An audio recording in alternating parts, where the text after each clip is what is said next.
ৰাতিপুৱা ডিউটিলৈ ওলাই আহিলোঁ।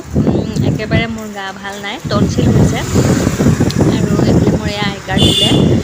এনেই টেম্পৰাৰী দি থোৱা আছিলে, এতিয়া এইটো মানে তাৰ যিটো আই কাৰ্ড হয় সেইটো দিছে আৰু কাৰ্ড মোৰ 1 মাহ পাৰে হৈ গ'ল। সকলোকে নমস্কাৰ। পূজা কৰি নিউজিলেণ্ডৰ এটা ব্লগলৈ সকলোকে স্বাগতম জনাইছোঁ। এইফালে আগে মোৰ লগৰ দুজনী গৈ আছে আৰু পিছে মই গৈ আছোঁ। এয়া দেখিছে আমাৰ তাতে যেনেকৈ ৰাতিপুৱা চোতাল সাৰে, ইয়াতো ঠিক তেনেধৰণে নিজৰ দৰ্জা মুখখন চাফা কৰি আছে। গতিকে ব'লক একেবাৰে ডিউটিতে লগ পাই আছে। ডিউটি আহি পালোহি আৰু লগতে কাম কৰোঁতে 10:30 বাজিলে। এতিয়া ব্ৰেকফাষ্ট খাবলৈ আহিছোঁ। এইফালে লৈছোঁ ডিমৰ তৰকাৰী আৰু ডিম আমলেট কৰি আনিছোঁ। ব্ৰেড আনিছোঁ, ব্ৰেড আৰু ডিম আমলেট কৰি আনিছোঁ। এনেকৈয়ে নাস্তা কৰিম এতিয়া। বাকী খাই বৈ ডিউটি ছুটি কৰিলোঁ। ডিউটি ছুটি কৰি এতিয়া গৈ আছোঁ ৰুমলৈকে আৰু এইফালে লগতে বজাৰ কৰি ল'লোঁ, কাৰণ দিনটো আমাৰ খোৱা বোৱা ফ্ৰী থাকে আৰু ৰাতিৰ সাঁজটো নিজে যোগাৰ কৰি খাব লাগে। যিহেতুকে এয়া চব্জি ল'লোঁ, আলু ল'লোঁ, বিলাহী ল'লোঁ, জলকীয়া ল'লোঁ। ইয়াতে বস্তু যে ইমান দাম চব্জিৰ নহয়, চব্জি যেতিয়াই কিনিবলৈ যাওঁ তেতিয়াই মানে আমাৰ তালৈহে মনত পৰে। সঁচাকৈ আমাৰ তাতে যেনে হ'লেও চব্জিৰ দাম অলপ কম দিয়কচোন। ইয়াতে বেঙেনা কেজি 100 টকা, বিলাহী কেজি 80 টকা, জলকীয়াৰো ঠিক তেনেধৰণৰ, মানে নক'ব আৰু নোৱাৰাতহে কিনি খাবলগীয়া নিচিনা হৈছে আৰু নহ'লে পেটটো নাথাকিলেতো ইমানখিনি কষ্টই কৰা নহ'ল। এইফালে চাগে ইয়াতো এটা বিল্ডিং বনাব দেখিছেনে? তাতে ইমান বিল্ডিং মানে ভৰি থ'বলৈ জেগা নোহোৱা নিচিনা। তেতিয়াও মানে বনাই সিহঁতৰ আজৰিয়ে নাই। এইফালে সেয়া দেখিছেনে? চিমেণ্ট বালি লৈ মূৰত লৈ কেনেকৈ কাম কৰি আছে। বোলো আপোনালোকৰ কাৰণে ভিডিঅ' ক্লিপ এটা লওঁ ইয়াৰ পৰা। ৰুম আহি পালোহি। ৰুম আহি পাই পিনে ধুনীয়াকৈ ফ্ৰেছ হ'লোঁ। ফ্ৰেছ হৈ পিনে ভাবিলোঁ সদায়তো মাথাত তেল লগোৱাই নহয়, যিহেতুকে আজি শনিবাৰ, কাইলৈ দেওবাৰ, মোৰ কাইলৈ ছুটি আছে, মাথাটো ধুবলৈ পাম আৰু ভালকৈ। সেইটো কাৰণে চুলিত তেল নলগালেতো নহয় আৰু মোৰ ইয়াতে বহুত মাথা বিষ হৈ আছে, মানে কি ক'ম আৰু উপায় নাই। সেইটো কাৰণে বোলো ভালকৈ অলপ তেল লগাই লওঁ। নাৰিকল তেলে লগাওঁ মই মূৰত বেছিভাগ, সেইটো কাৰণে নাৰিকল তেলে লগাইছোঁ।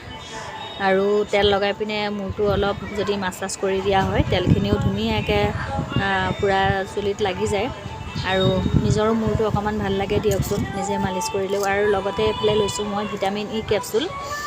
ভিটামিন ই কেপচুল লগালে মানে কি হয়, কোৱা শুনিছোঁ আৰু, কিন্তু মই নিজে ইমান মানে ডেইলি ইউজ কৰা নিচিনা নহয়। কেতিয়াবা মন গ'লে লগাই লওঁ, সদায় লগোৱাটো নহয়। সদায় লগালে বেছি ভাল আৰু চুলি ইমানকৈ নসৰে। যেনেকৈ আমাৰ এতিয়া ইয়াতে ধৰক পানী বহুত বেয়া, চুলি বহুত সৰে আৰু লগতে চুলি পকি যায়। মানে ইয়াৰ পানী ইমানেই নিমখ পানী, কিন্তু তেতিয়াও উপায় নাই ন, মাথাটোতো ধুবই লাগিব। সেই গতিকে আৰু অকণমান হ'লেও চুলি কম সৰক বুলি কেনে অকণমান যত্ন কৰিছোঁ। নাজানো আৰু কি হয়। ভিটামিন কেপচুল সেয়া লৈছোঁ মই 3-4টামান, নাৰিকল তেলৰ লগতে ধুনীয়াকৈ মিলাই লগাই ল'ম আৰু তাকে সেয়া। গুড মৰ্ণিং সকলোকে। আজি নেক্সট দিনাখনৰ ৰাতিপুৱা বুলি ক'বলৈ ইমান ৰাতিপুৱা হৈ থকা নাই, 11:30 বা 12টামান বাজিলে। চাহ লৈছোঁ খাবলৈ লগতে, আৰু এইফালে দুপৰীয়া সাজৰ যোগাৰ কৰি আছে মোৰ লগৰজনীয়ে। এয়া মই চাহ লৈছোঁ খাবৰ কাৰণে বিস্কুটৰ সৈতে। কি ক'ব, মোৰ যে টনচিল মানে জীৱনত কেতিয়াও হৈ পোৱা নাই। ইয়াতে আহি পিনে মোৰ এবাৰ প্ৰথমবাৰ টনচিল হৈছে।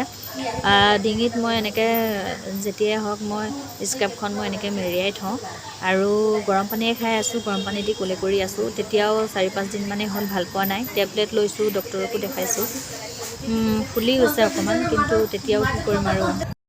এইফালে আমাৰ ভাত বনাই ৰেডি হৈ গ'ল। মোৰ লগৰজনীয়ে বনাইছে ভাত, বনালে আৰু ডিম তৰকাৰী বনাইছে, ডিম আলু দি কিনে তৰকাৰী বনাইছে। এইফালে আলু ভাজি বনাইছে। দুপৰীয়া এসাঁজ খাবলৈ লৈছোঁ। এইফালে বিলাহী চাটনি বনাইছে। মইতো নাখাওঁৱেই বাৰু, সিহঁতে দুজনীয়ে খাব আৰু।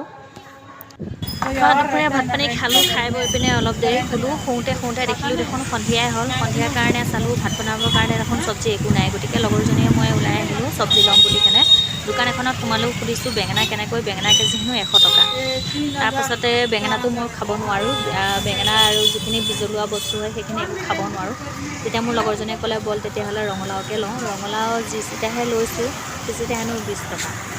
কি ক'ব, ইয়াৰ চব্জি তেতিয়াও উপায় নাই, খাবতো লাগিবই। এচিটা ৰঙালাও ল'লোঁ আৰু এয়া ৰঙালাও আনি ৰঙালাও চব্জি বনালোঁ। এচিটা ৰঙালাও 20 টকা দি আনিলোঁ। আৰু মোৰ কাৰণে ডিম আলু চব্জি আছিলে দুপৰীয়াৰ, মই তাকে খালোঁ। কম্বল চম্বল লৈ ধুনীয়াকৈ বহি আছোঁ এইফালে সৰু লগৰজনীয়ে ফোন কৰি আছে এইফালে এজনীয়ে ভাত খাই আছে আমি ভাত পানী খাই বৈ উঠিলোঁ আজিৰ ভিডিঅ'টোৰ পৰা এতিয়া বিদায় লওঁ কাইলৈ পুনৰ এটা ভিডিঅ' সৈতে লগ পাই আছোঁ আপোনালোকক গতিকে ভিডিঅ'টো চাই কেনে পালে জনাব আৰু মোৰ দেখিছানে নাই কম্বল চম্বল লৈ বহি আছোঁ একেবাৰে উপায় নাই আৰু ঠাণ্ডা গৰম মানে সকলো পূৰা মিক্স হৈ পিনে বেমাৰ হৈ অৱস্থা